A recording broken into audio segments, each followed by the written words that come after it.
Olá pessoal, estamos por aqui para mais um Abraginfocast, dessa vez com o nosso gestor e perito imobiliário, Jamerson Gomes, que dará um tema bastante interessante para você que nos acompanha. Acredito que você deve ter assistido os demais episódios, temas relevantes do mercado de trabalho, e hoje vamos falar do mercado imobiliário.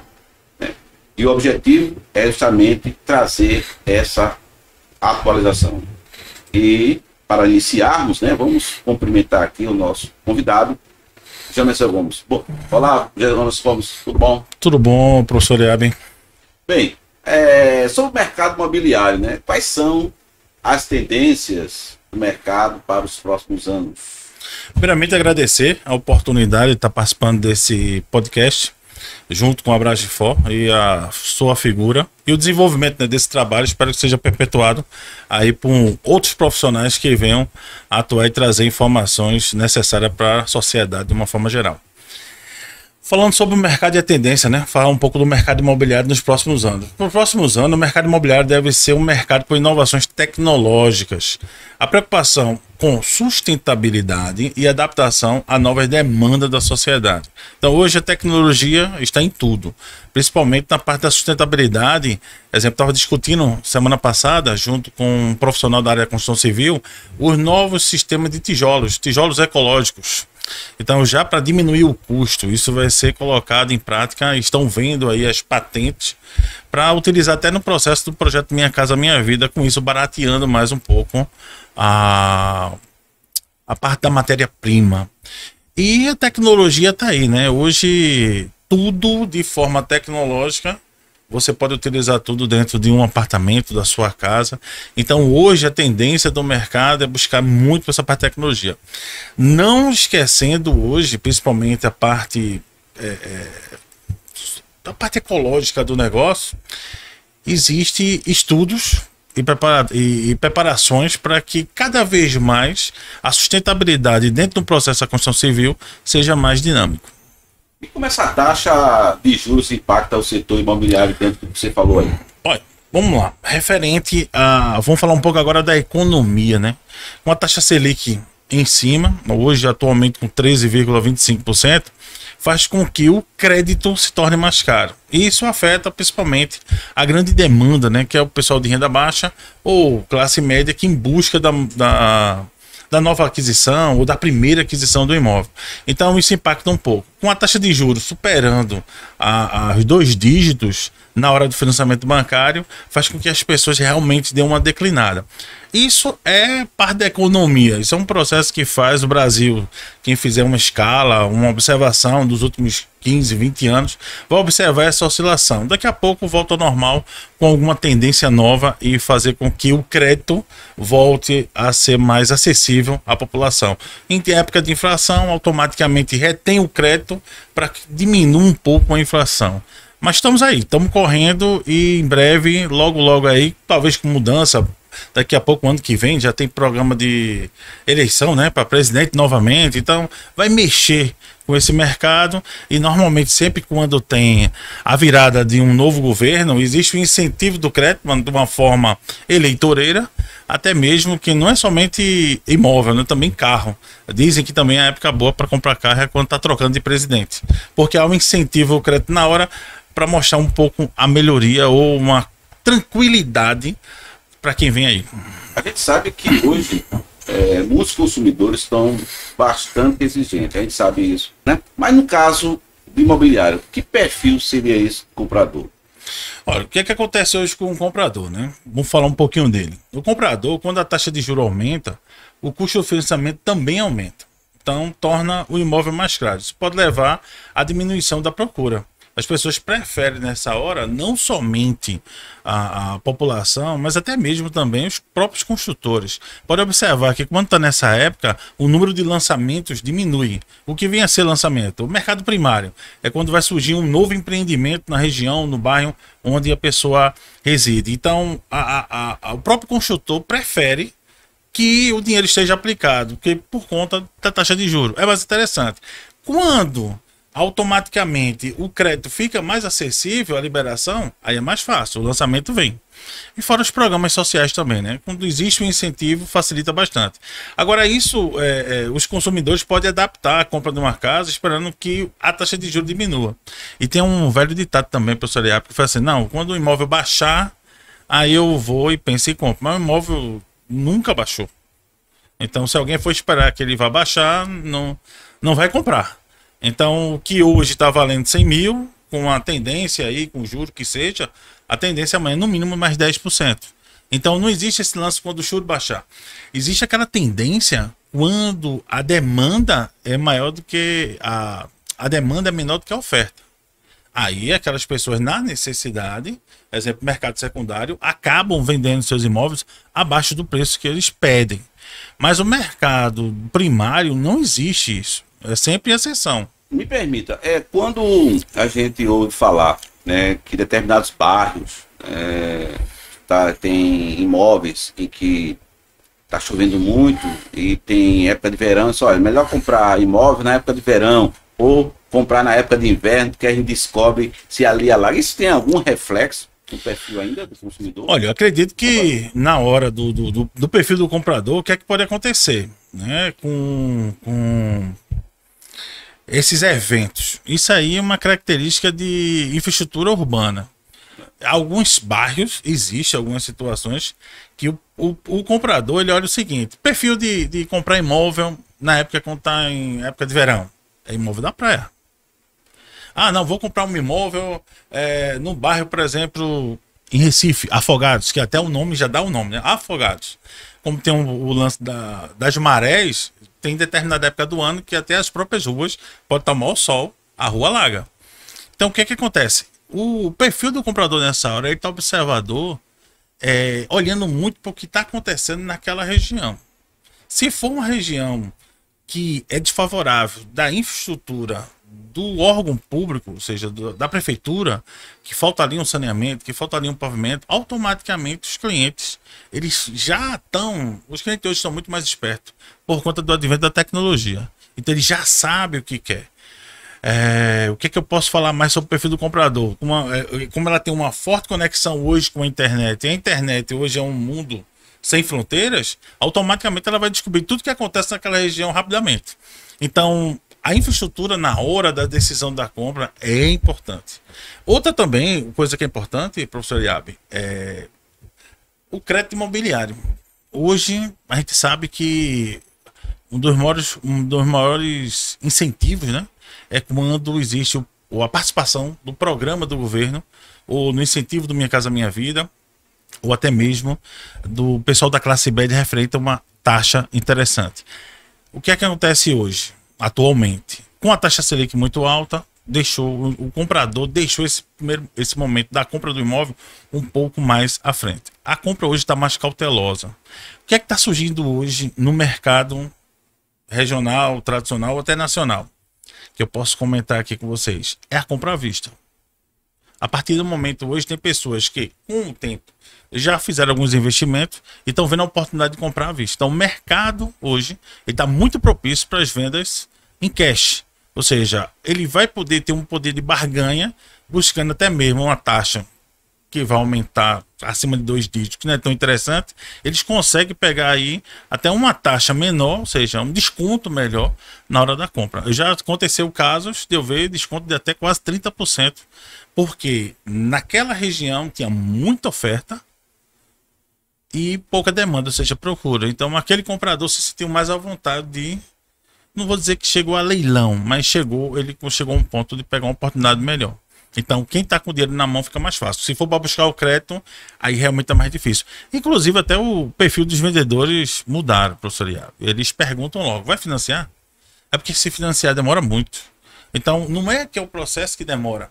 Atualmente está com essa, vamos supor assim, a falta de recursos que existe normal, quando existe uma procura muito grande, uma saída, por exemplo, que aconteceu com a Caixa Econômica Federal, muita gente sacando no FGTS, muita gente fazendo investimento, até a poupança deixou de ser uma coisa atrativa. O pessoal hoje investe em alguns fundos de investimento. Então, muito empréstimo do Minha Casa Minha Vida é pelo SPPE. Sistema Brasileiro de Empréstimo, de SBPE, Sistema Brasileiro de Poupança e Empréstimo. Então, o que acontece? Não tem um recurso, então precisa juntar. E o FGTS. Hoje, o empreendedorismo, a renda informal ou o empreendedorismo, ele é muito alto. A partir de hoje, tem muita gente já procurando compra do imóvel com CNPJ, não mais com CPF. E com a falta desse recurso, ou seja, somente saindo, junto com os programas sociais, aí nisso afeta. Por isso que o momento, agora, muita gente prefere recuar um pouco. A gente observa que existe até, falando em perfil, né, que as pessoas mais novas, né, têm uma linha de financiamento mais atrativa do que uma pessoa com uma certa idade, né? Isso é um requisito ou isso aí varia de momento? Por exemplo, eu fiz uma simulação com a idade do meu filho e fiz uma simulação com a minha idade, né? Que tem praticamente o dobro, né? Mais do dobro. E a diferença é muito grande. Né? É o seguro, é o impacto do seguro. Que é para o sistema, a probabilidade da pessoa mais velha ir embora é mais rápido do que uma pessoa mais nova. Tá certo? É estilo. A lei natural, né? A lei natural, né? Então isso é o seguro. O que encarece nessa hora é o seguro. Por isso que hoje muitos, o pessoal da geração milênio tem crescido, né? Ou seja, está tendo uma procura desse pessoal. Já hoje mais velhos tem uma limitação até 80 anos, né? Não pode financiar, que o prazo limite seja até 80 anos.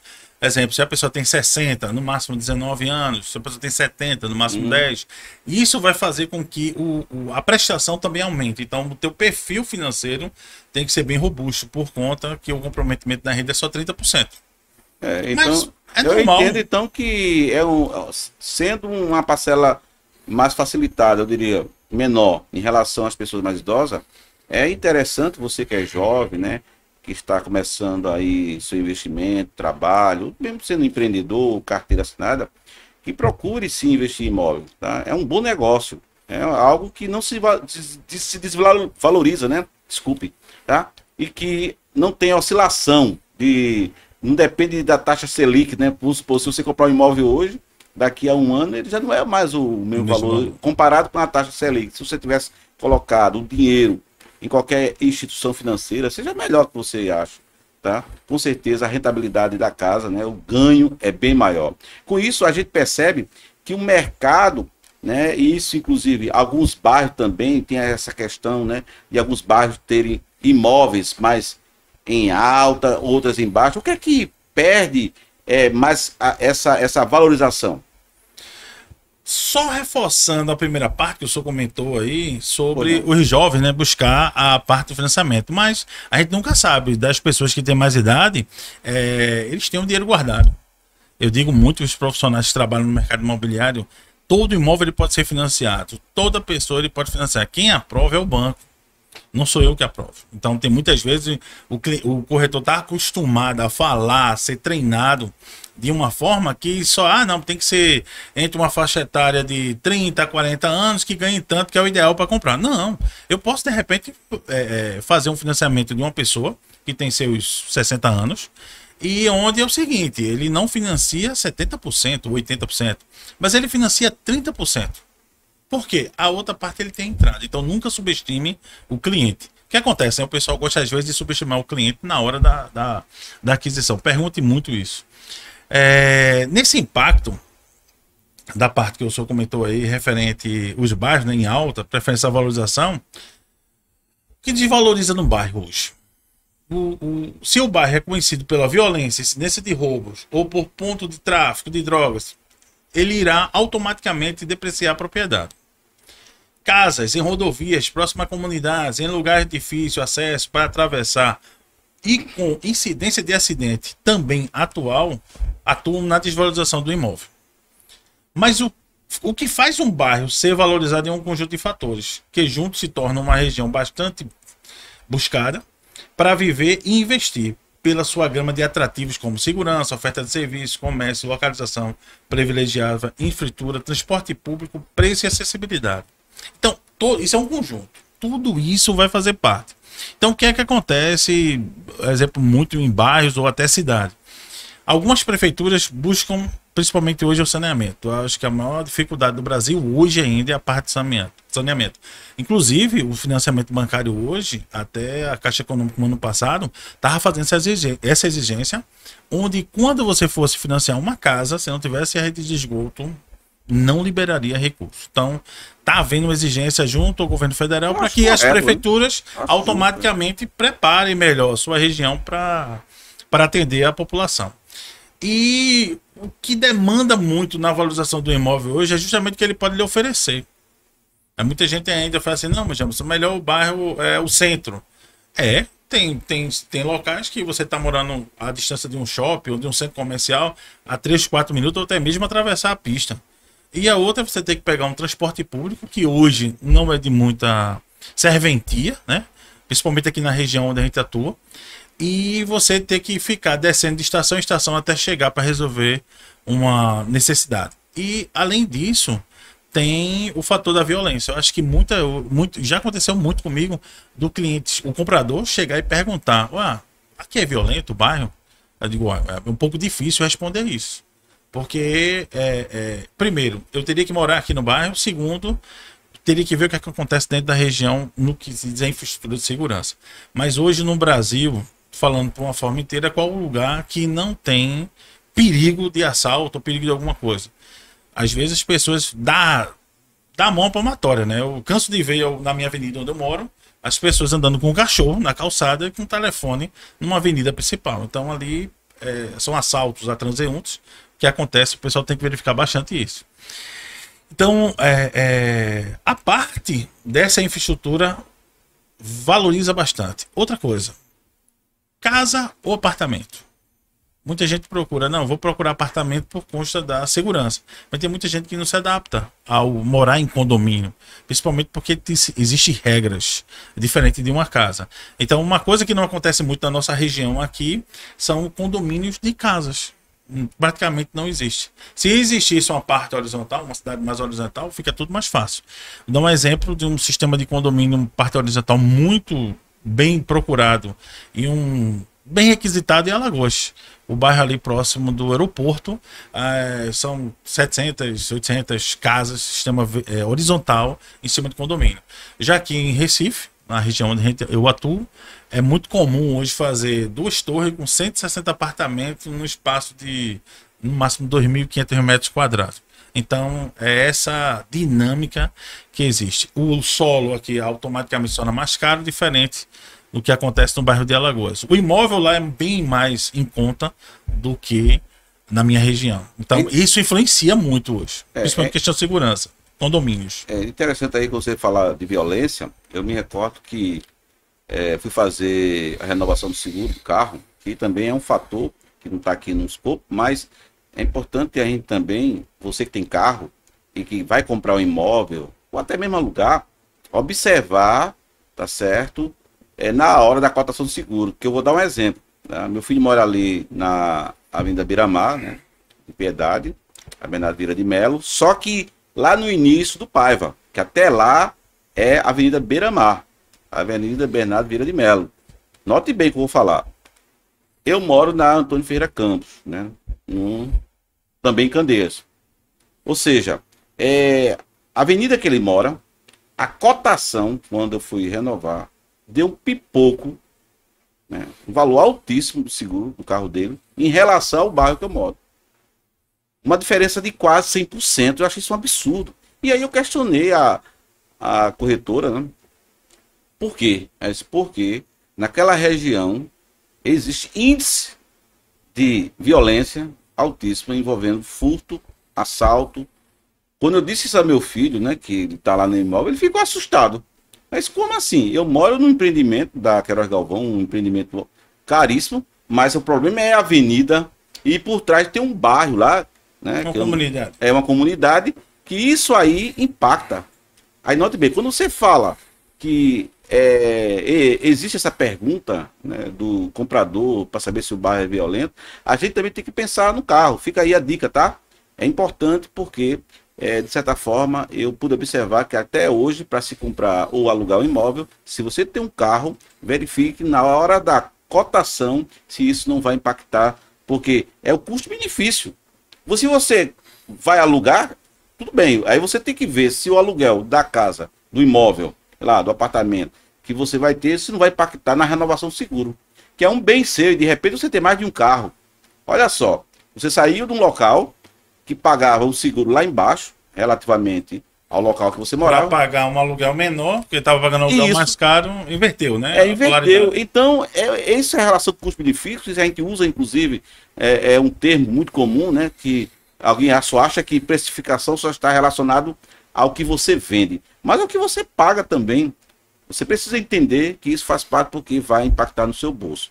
Olha, a gente está aqui com o nosso gestor, perito, imobiliário, Jamerson Gomes, né? Essa autoridade no assunto que você que está assistindo já vai aí compartilhando. Depois você pode, inclusive, deixar seus comentários, né? A live, né? Esse podcast vai estar gravado, tá? E a gente poderá estar aí respondendo as suas perguntas. Mas dando continuidade aqui, uma coisa que é muito comum, né? As pessoas saberem o que é imóvel de luxo, o que é imóvel padrão, popular. Porque a gente sabe que o governo não, né, eu diria, não constrói, né, dentro daquele projeto Minha Casa, Minha Dívida, né, ele não constrói imóvel de luxo, porque alguém pode estar pensando, imóveis são não, são imóveis padrões, né, e assim, pessoas que têm uma renda que possa pagar. Mas hoje, como é que a gente pode diferenciar isso? Porque alguém diz, não, eu tenho um capital que eu posso investir, eu posso comprar um imóvel de luxo. Como diferenciar isso? Olha, o mercado de luxo hoje ele já abrange diversos setores, tá? Como a moda, joias, relojaria, automóvel, gastronomia, turismo e até serviços personalizados. O que une a indústria é a promessa de oferecer algo excepcional e exclusivo, capaz de satisfazer necessidades práticas, mas sobretudo aspirações emocionais. Esse é o mercado de luxo. Exemplo, no Balneário Camboriú tem uma torre, se eu não me engano, o Alt House. Ele tem mais de 80 andares. Do lado também tem um prédio lá de 12, 15, 20 andares. Mas aí o detalhe é o fato de você estar ali dentro, um serviço, que oferece, as emoções. Mas aqui nesse prédio tem um jogador de imóveis famoso que mora aqui também. Então, isso é o mercado de luxo. Vai muito depender muito da região. Eu tive recentemente na ilha de Itamaracá e observando de um lado a outro da ilha tem a Ponta de Pedra. E tem a Barra de Catuama. De um lado você vê a comunidade, do outro lado você vê uma mansão, que para chegar lá é de helicóptero, do pessoal do Grupo João Santos. Então, veja a disparidade. O que é o luxo? O luxo é o conforto, é o que proporciona. Então, hoje existe algumas construtoras que trabalham com produtos de alto padrão, é considerado, mas é o material envolvido ali dentro, é o que é colocado e o que oferece. E o status, né? É a parte do status. Tem gente que paga aqui na Avenida Boa Viagem 25 mil reais o metro, mas na rua de trás você consegue comprar ainda por 8, 9, 10 mil. Então vai muito do que ele vai te proporcionar. Legal. Bem, pessoal, você que está aqui nos acompanhando, a gente volta já. A gente vai a um breve intervalo, tá? E voltaremos dando continuidade a esse tema tão importante, né? Que é o mercado imobiliário. E você certamente não vai sair daí. Até daqui a pouco.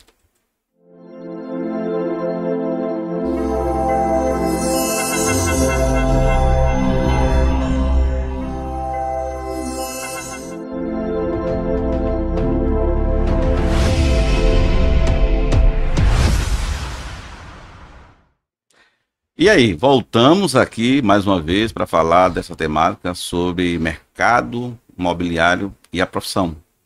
Muitas vezes você entra numa faculdade, vai por opção, vai por influência, ou talvez por carreira familiar, enfim, mas não identifica se aquela área de formação ela está em alta. Não confundir em alta como ganhar bem ou ganhar melhor, tá?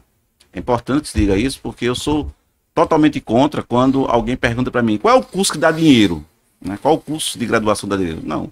O que te faz ganhar dinheiro são as tuas habilidades, as tuas competências, associado, claro, ao mercado e ao cenário que a gente está convivendo. Então hoje, a gente trouxe um tema para falar da nossa Abrage Infocast, um tema multidisciplinar, repito, tá? Que é o mercado imobiliário e a profissão, né? Com o gestor perito imobiliário Jamerson Gomes. E agora, nessa segunda parte, vamos estar falando sobre melhoria profissional. O que você pensa sobre melhoria profissional? Então, quais seriam as técnicas, Jamerson, e de persuasão e vendas que pode melhorar o fechamento de um negócio? Ótimo, professor Eliabe. Mas antes, deixa eu falar um pouquinho, já que a gente está falando sobre melhoria, antes dessa primeira pergunta, é saber até que ponto o profissional, né, o profissional corretor de imóveis, ou o gestor imobiliário, que são duas atividades, quem tem um curso técnico, que é o TTI, ele é chamado de corretor de imóveis, e quem tem o curso universitário, que já é uma atividade desde 2005, 2003, já existe o curso tecnólogo, né, em gestão imobiliária, então nível superior, e você tem um título de gestor, isso através de resolução. O bacana dentro da profissão, eu acho de qualquer uma, não somente a de corretor de imóveis, qualquer profissão, é sempre o profissional buscar a qualificação. Então, rapidamente falar aqui quem é Jamerson, porque muitas vezes as pessoas dizem assim, Jamerson, é corretor de imóveis, gestor imobiliário, formado pela Universidade de Pernambuco. Eu tenho graduação em gestão empresarial, que é justamente um curso que acompanha o curso de gestão imobiliário para quem trabalha no ramo imobiliário pode criar a sua empresa. Então, o curso de gestão empresarial ajudou a completar esse período, esse ciclo. E fora as outras qualificações, como MBA, especialização, pós-graduação. Então, você tem que buscar isso. Além disso, existem cursos nacionais e internacionais para profissionais corretores de imóveis. Exemplo, oferecido até pelo sistema COFES, que é o Conselho Federal, não o CRES, mas pelo COFES, um curso internacional onde o corretor ele pode trabalhar e entender melhor os clientes de uma forma para o comprador e para o vendedor, tanto nacional como internacional. Então isso já abrange o teu network. E fora as especializações que existem no nosso local. Ou seja, a nível Brasil, existem várias formações. Basta você se identificar com o melhor profissional e você vai ter ali as melhores técnicas referente ao assunto que tiver em tendência na época. Mas falando aí sobre a persuasão, né, na hora de atender um cliente, que hoje é muito importante. O primeiro passo que o corretor tem que fazer, e o profissional, né, de corretagem, ele tem que primeiro se preparar. Não adianta você entrar no mercado, como acontece muito nas empresas hoje, professor Eliabe. O profissional, o corretor de imóveis, como ele é um intermediador em transações, né, mediar e intermediar de acordo com a resolução a Lei 6530 de 1908, que é da profissão, como também fala no artigo do capítulo 13, do artigo 722 ao 729 do Código Civil Brasileiro, que fala sobre a corretagem. Então, o que é que acontece? Hoje o corretor ele tem que entender o seguinte, o papel dele é mediar, ele vai juntar partes. E a intermediação, quando ele tem um conhecimento a mais, automaticamente ele vai usufruir isso a seu favor e ajudar melhor o seu cliente. Mas a persuasão hoje é muito importante, porque no mercado tão competitivo, se você não for aquela pessoa que converse com o seu cliente, que consiga convencer a mostrar que com você é melhor, fica difícil. Hoje o cliente está pronto. O que você tem que entender é a necessidade dos pontos que ele mais precisa e automaticamente tentar atingir. Porque se você não conseguir fazer isso, alguém vai fazer por você. Interessante. E como é que faz para ampliar esse network, né, no mercado tão importante que é o setor imobiliário? Olha, hoje o setor imobiliário, em termos de treinamentos, de qualificações a nível Brasil, hoje tem muita coisa, tá? Então, o que é o que o profissional precisa entender? Não somente você chegar a fazer o curso, tirar a sua credencial, ter o CRES, né, que é o Conselho Regional de Corretor de Imóveis, o local, né, que é o Conselho Regional. Você ter o credenciamento e dizer assim, agora eu sou um corretor, posso fazer tudo porque tem que ser feito. Não. Hoje você tem que conquistar. Num mercado tão competitivo que tantas pessoas estão apontando, a gente estava comentando sobre etarismo, onde 30% dos profissionais hoje, que chega a próximo de 593 mil a nível nacional, 30% está justamente na camada na faixa etária entre 59 acima.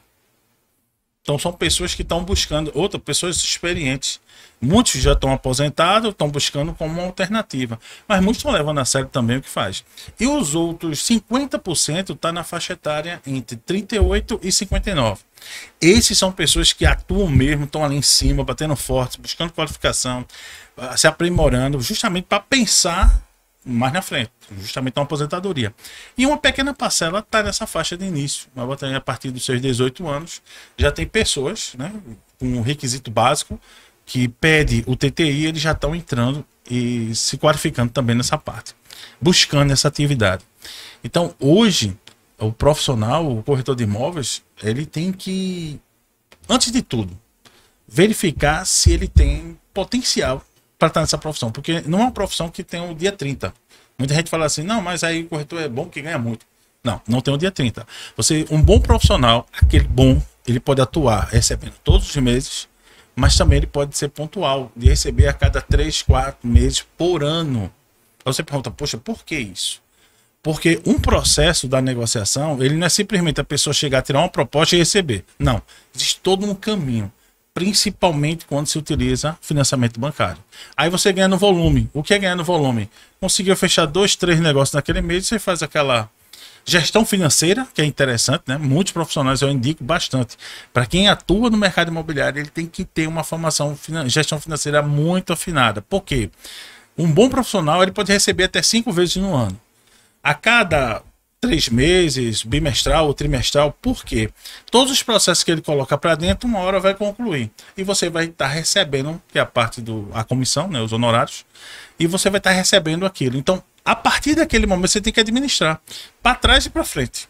Então, hoje, um profissional na área de corretagem, muitos que entram, pensam que vai ficar rico rápido. Gente, cuidado, que isso aí é conversa para boi dormir. Mas, se você souber fazer, buscar qualificação, você vai ter bons resultados. Não é pouco, não.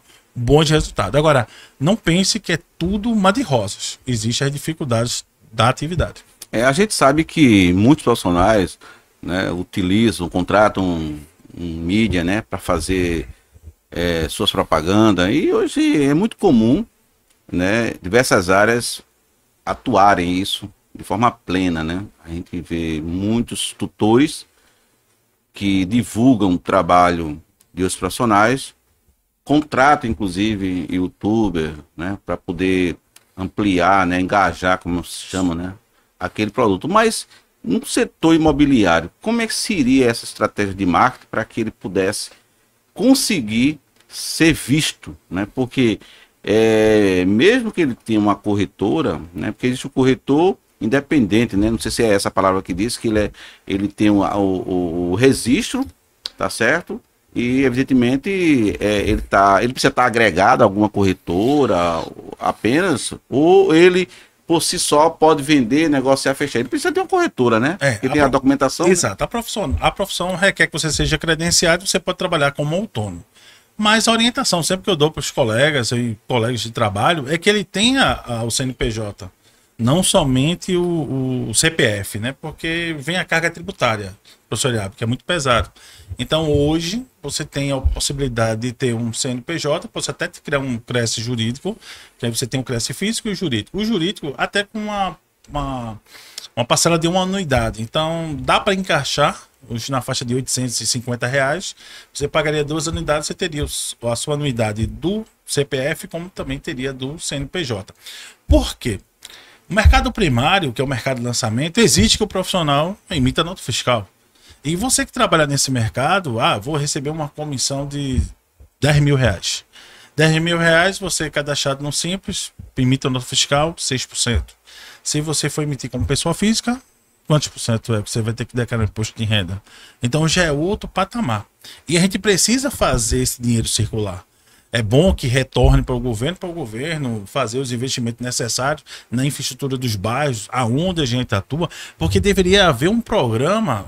É uma pena que não existe dentro do nosso próprio sistema, né, uma parte política que pudesse influenciar também nas decisões também lá em Brasília, para que facilitasse a vida, ou seja, escutar o profissional, o corretor de imóveis, onde precisa melhorar, onde precisa qualificar melhor a infraestrutura daquela cidade, daquela região, onde tem um potencial mercadológico de crescimento, porque existe arrecadação de impostos. E o IPTU está aí para isso. Então, automaticamente, infelizmente, a gente não tem eu costumo dizer, né? Não somos uma classe muito unida. É porque também existe um perpetuar, né? Tem a gestão, tanto federal como local, tem décadas com o mesmo grupo, então você nunca vai ter uma inovação. Então, quando a gente começar a entender isso e observar isso, vai trabalhar sociedade, profissão e a parte do serviço público melhor. Por quê? Vai estar escutando. A gente não é o termômetro, como falam, nós somos o termômetro no mercado, a gente verificar o que está naquela situação. Então, hoje, o profissional, ele não pode ser simplesmente aquele que tira credencial, vai para um plantão, senta lá e fica trabalhando. Que é esse corretor que vai por imobiliária. Eu acho que o sistema de imobiliária hoje, professor Eliabe, ele está um pouco ultrapassado. Porque a empresa, ela monta aquela equipe, né? Pega pessoas, tem gente de qualquer atividade, vendendo uma ideia que a pessoa ali vai ficar rico, vai ganhar dinheiro rápido. Tem ostentação. A internet, né, o sistema de marketing digital acaba deixando isso, polui um pouquinho isso. Mas a pessoa entra com uma visão e às vezes não consegue passar o sistema probatório, que é os 6 meses. Porque existe, em qualquer profissão existe um estágio. Na profissão de corretor de imóveis, não sei se você está sabendo, o estágio ele foi banido, ou seja, não é mais obrigatório. Então, como colocar um profissional dentro do mercado sem ter aquele espaço ali, um sistemazinho probatório de 6 meses, para ver se ele realmente vai entender, vai gostar e vai se adaptar àquele novo sistema. E aí eu aproveito essa sua colocação e faço uma outra pergunta em cima. E como é que seria a comunicação, né, desse profissional? Porque, como você bem falou, já que não existe o estágio, não obrigatório mais. Não obrigatório, então ele perde muitas vezes alguns escopos, alguns scripts, né, importantes. Não seria aqui, a gente está querendo aqui rotular que você fala igual um outro corretor, não é isso. É que diante de tudo aquilo que você faz enquanto estágio, você termina tendo metodologias que você mesmo pode criar e melhorar. Tá? A gente não deve... eu sempre falo que essa questão de padrão, tá? Eu sou a favor da receita de bolo, tem que ter. Mas os demais a gente tem que ser criativo, até porque a gente vive num mundo de inovação. Então não é diferente também na área imobiliária que um corretor ele não consiga também inovar. E a inovação parte do princípio de que você tem que ter uma boa comunicação, não é isso? Isso, exatamente. Porque a partir do momento que ele resolve fazer a parte do empreendimento, ou seja, abrir o CNPJ, ele vai poder investir nele mesmo. Porque o profissional é uma unidade de negócio. Então, hoje a qualificação na atividade é de extrema importância. E a maior dificuldade que eu vejo de algumas imobiliárias é justamente na hora de recrutamento de pessoas. Eu vejo uma procura bastante. Eu estive conversando recentemente com a professora Ana, que foi justamente de uma entrevista que o senhor já fez com ela. Ela recebe muito dos grupos a empresa solicitando profissionais. Mas engraçado, o que eu disse a ela, engraçado, professor, o corretor de imóveis ele não é empregado.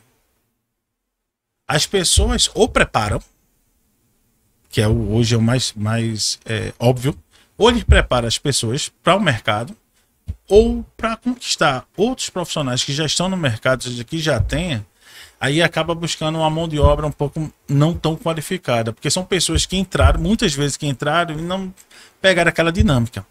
E existe também hoje, professor Eliabe, o lance da posição de alguns profissionais que eu vejo, da necessidade que alguém faça alguma coisa por eles. Então, o corretor de imóveis você tem que entender o seguinte, ele é uma unidade de negócio, ele ali é gerador de recursos, ele ali está gerando oportunidade, até emprego também, o profissional, por que não ele ter uma secretária, ele ter uma equipe trabalhando no seu onboarding, para que ele desenvolva, por exemplo, ter uma empresa de marketing fazendo a sua assessoria, como a gente estava falando aqui sobre comunicação, de buscar esse conhecimento. Então existe esse investimento. Porém, às vezes o pessoal trata o corretor de imóveis como um empregado, porque ele tem que depender. Mas isso, num sistema tão atual que a gente está hoje, funcionava bem, bacana, há uns 15 a 20 anos atrás. Hoje já é totalmente diferente. Qual a diferença de corretor e consultor de imóveis? Existe? Na nossa legislação, não. É corretor de imóveis. O consultor veio com a moda. Eu vejo, né? Tá aqui, inclusive, nos assistindo a Célica. Um grande abraço, Célica. Que o consultor, ele muitas vezes não é credenciado. Não sei se seria uma atividade irregular, né? Aí você é quem vai falar. Por quê? Da mesma forma que existem psicólogos, Todos aqueles que é necessário ter um conselho, um registro que desempenha uma atividade irregular, e você que está nos assistindo sabe muito bem disso, é uma atividade irregular. Por exemplo, se uma pessoa se formou em psicologia e não está regularizada ao CRP, ela não pode aplicar teste psicológico. Isso é o que diz o Código de Ética. Assim como o engenheiro, ele se forma em engenharia, mas ele não tem autorização dessa atividade, ele não pode estar assinando aí plantas. Então, como que seria na área imobiliária em que um consultor de imóveis, será? Eu estou dizendo porque eu já vi vagas abertas, né? Consultor de imóvel. Qual é o papel dele? Ele vai fazer o quê? Ele não pode ir no imóvel fazer uma avaliação porque ele não passou nem pelo estágio. Ele seria aquela venda direta? É porque a turma usa, isso são culturas que usam, porque a corretagem, a corretor de imóveis é uma lei, ele é regido por lei, tá? A lei 6530 de 1978, ou seja, é de conselho de classe, e se você só pode fazer intermediação se você for credenciado, como o senhor falou no exemplo das outras profissões. Hoje, na linha de sucessão, em termos de custo de anuidade, vem primeiro a OAB, que é a ordem, segundo engenharia, não, segundo médico, terceiro o CREA, que é a engenharia, o quarto o CRES, que é o conselho, e o quinto o CAL. Aí vem as outras, em termos de arrecadação, em termos de valor de anuidade. E eu não vou dizer de número de inscritos, porque parece que é aquele da farmacêutica, como é o nome do... o conselho de farmácia, que trabalha no balcão, que ele é enorme, ele parece que é um dos maiores que tem, que é o profissional que fica na bancada da farmácia. É um dos maiores, em termos de quantidade de pessoas. Mas vamos lá, hoje a gente tem aí aproximadamente 600 mil corretores exercendo atividade de forma regular dentro do nosso país. Quando o pessoal está no processo de algumas imobiliárias, se estava usando um tempo atrás, ele entrava e não poderia colocar o nome corretor de imóveis, porque ele não é credenciado. Então, automaticamente, começou a criar uma moda chamada consultor de imóveis. Às vezes ele não posso ser corretor. Às vezes é até um apoio do corretor, né? É o fato que acontece com o advogado. Eu não posso dizer que eu sou advogado e estagiário. E muitos profissionais, por falta de orientação até mesmo das próprias empresas, eles pegam o número do credenciamento do estágio e colocam como se fosse o CRES. E o mais interessante, professor Eliabe, existe na regulamentação que o estagiário ele não pode fazer intermediação. Ao contrário, ele tem que ser ali orientado, treinado, para se preparar para o mercado. Então, por isso que o sistema probatório hoje seria em torno de 6 meses. Mas existe um relaxamento dentro do sistema que pelo menos ele esteja cursando e seja acompanhado por um profissional na hora da sua atividade. E isso até compromete aí um atendimento diferenciado, né? De alto nível, porque um corretor, né, para quem está nos assistindo, né, mesmo que ele não tenha aí uma boa comunicação, mas ele vai aprender algumas técnicas, né? Ele vai entender, saber como funciona o código de ética e vai ter suas limitações necessárias para poder não fugir à regra. E aí, como melhorar esse nível ou aumentar o nível para que ele consiga captar melhor ou vender? É onde vem a busca da qualificação. Muitas imobiliárias, que é do interesse dela, normal, ela tem uma equipe de vendas. Então ela contrata profissionais como eu, como o senhor, para dar um treinamento, para melhorar a qualificação daquele pessoal de uma forma limitada, ou seja, de um certo ponto, de um ponto A até um ponto B. Porque do ponto C em diante, normalmente quem toma conta é o gerente, quem toma conta é o dono da imobiliária, ou a empresa que está ali coordenando o projeto. Já fica para os corretores que trabalham de forma autônoma, ou seja, independente, ou seja, ou até mesmo já tem sua empresa, dele mesmo, ele é o contrário, ele tem que aprender tudo. Ou seja, ele tem que buscar uma boa comunicação, ele vai ter que aprender um pouco de direito imobiliário, se quiser trabalhar na parte de regularização de imóveis, ajudar na hora da captação, ele vai ter que fazer um curso de avaliação para justamente entender como funciona na hora da precificação. Que não é simplesmente achar que é o preço, é ter técnicas, normas para isso, para ajudar o proprietário a colocar o preço e fazer todo um processo que pede a dinâmica de uma mediação e de uma intermediação imobiliária. Quando é imobiliária é mais fácil, porque é só aquela equipe de frente. Hoje ele é visto como mostrador, o tirador de pedido. Então, as pessoas que iniciam, como aconteceu comigo, eu iniciei dessa forma. Eu fui o diretor do pedido na frente, mas automaticamente eu fui percebendo que aquele espaço já estava ficando limitado para mim, então eu vou começar a buscar outras informações, outras dinâmicas, e cheguei a um ponto de já ter imobiliária, e hoje eu preferi estar de forma independente associado a uma imobiliária de forma internacional. Então hoje já é possível isso. E mais utilizando ainda mais a da técnica do metaverso. Então veja até onde nós chegamos. Isso é tão importante que você está falando, porque todo esse conjunto cria um repertório profissional importante dentro desse segmento. E aí, o que é que gera? Indicações, não é isso? Isso. Referência, Network. né? Porque quem compra um imóvel, e até mesmo um carro, por exemplo, tá?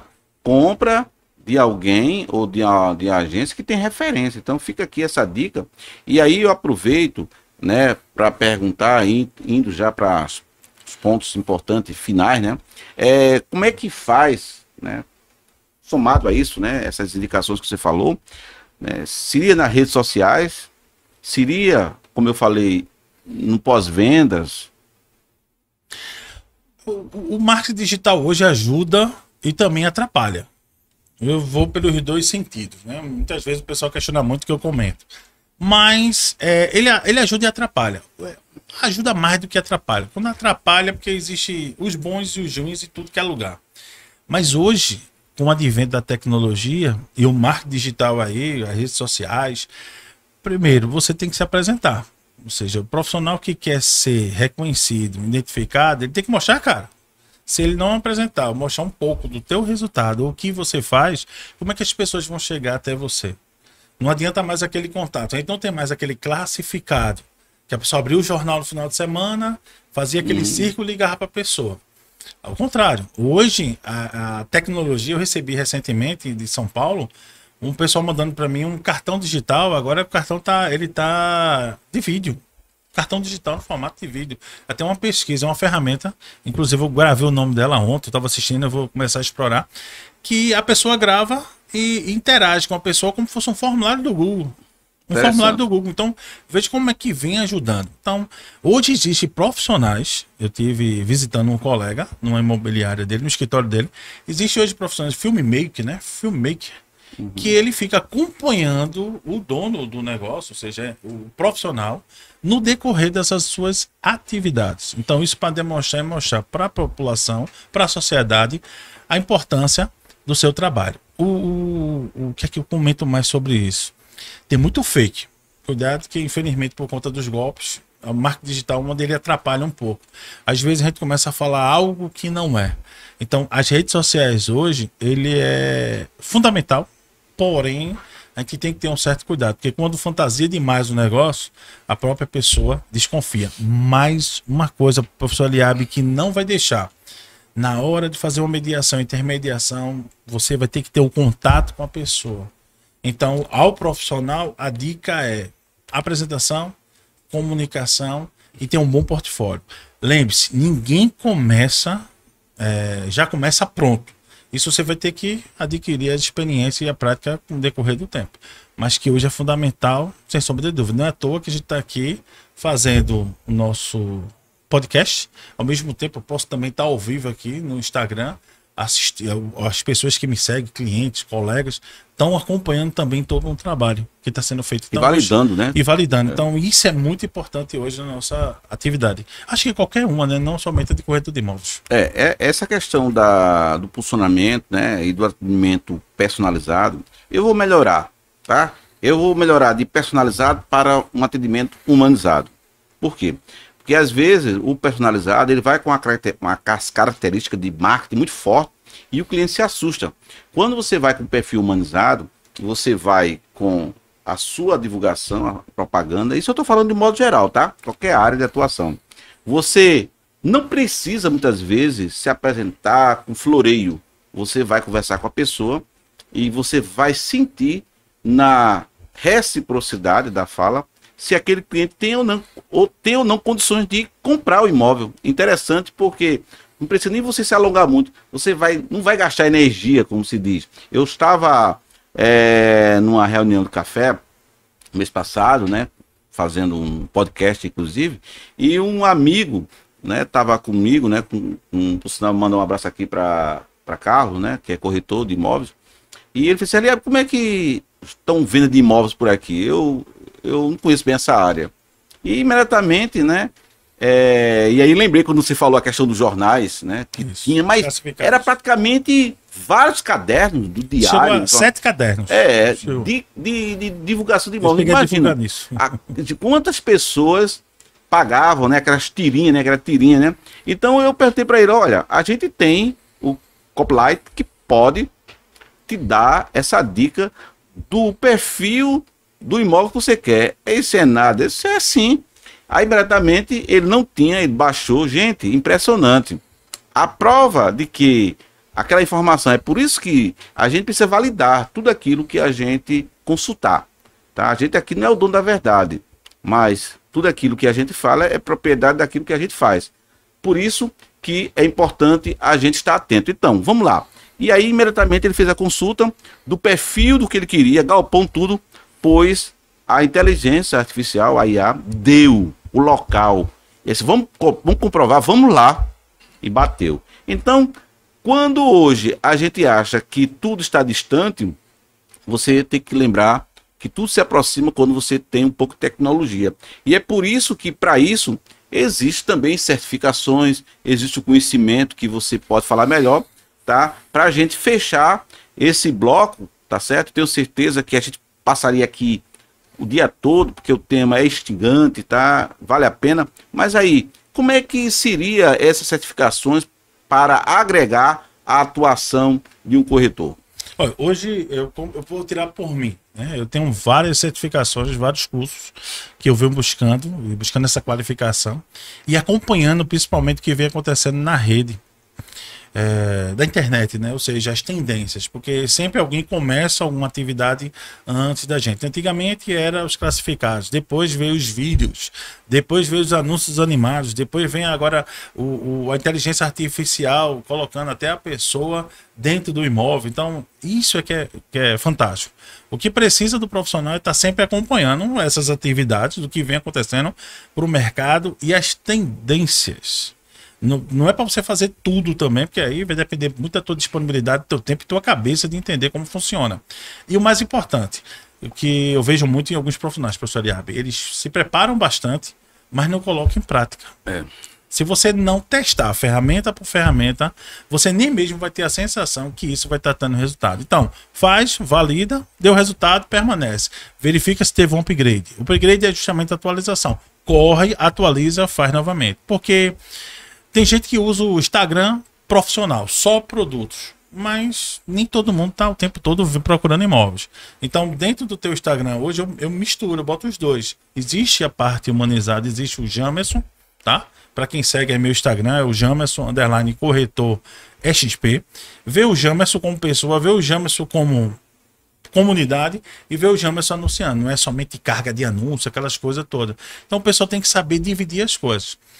E o grande segredo que eu digo a vocês, busquem a qualificação. Hoje, antigamente tinha uma ponte específica para buscar, mas hoje a dinâmica de treinamento, de ações que podem ser feitas, antes tinha 1, 2 aplicativos, hoje é centenas de aplicativos que podem ajudar no seu dia a dia. Então, segue umas trends das redes sociais, ou seja, aqueles profissionais que ensinam como usar algumas ferramentas, se for válido, faz um investimento, que é uma forma que você vai ter que ter retorno, e o restante é colocar em prática, e isso vai ajudar bastante. E a IA, sem discussão, acho que quem tiver fora da IA hoje, não vou dizer que está totalmente fora do mercado, mas deve trabalhar em algum lugar que as pessoas, esperando que as pessoas ainda vão procurar ele. Isso acabou.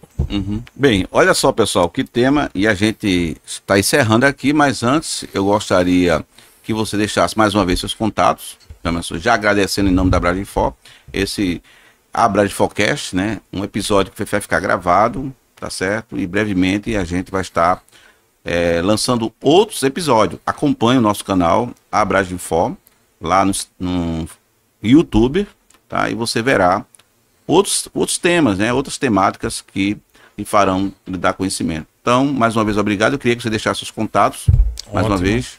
Vou deixar aqui meu Instagram, que é o que eu uso mais. Então, ele tá ligado ao Facebook também, quem quiser acompanhar.